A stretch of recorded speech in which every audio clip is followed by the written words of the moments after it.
Hello everyone, welcome to my channel. So আমি দীপান্বিতা চলে এসেছি একটা অ্যানাদার ভিডিও নিয়ে। সো আজকে বানাবো একটা ডিটক্স ওয়াটার। তার জন্য আমি এখানে দেখো প্লেটের মধ্যে অনেক কিছু সাজিয়ে নিয়েছি।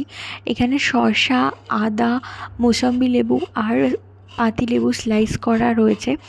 তো তোমরা যেমন খুশি টুকরো করে কাটতে পারো, এরকম এত স্লাইস করে না কাটলেও চলবে, এত প্রেজেন্টেবল করার কোনো দরকার নেই, সেটাই বলতে চাইছি আর কি। তো কিছুই না, জাস্ট একটা জারে বা কোনো ওয়াটার বটলে আমরা এটা কি করব, একটু ফিল করে নেব জল দিয়ে। তো এটা ঘন্টা দুয়েক বা যদি ওভারনাইট রাখতে পারো তো আরও ভালো হয়। তো সব কিছু আমরা মিশিয়ে দেবো এখানে।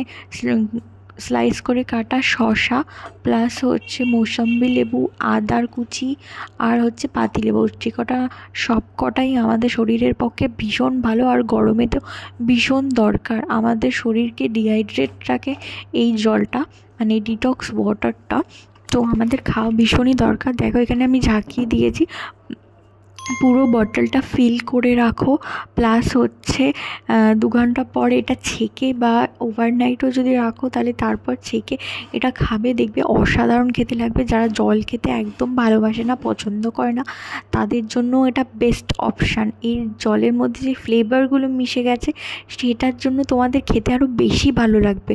আর এটা আমাদের শরীরের জন্য খাওয়া ভীষণই খুবই উপকার। আর সামনে গরম আসছে, তার জন্য তো ভীষণই প্রয়োজনীয় একটা জিনিস।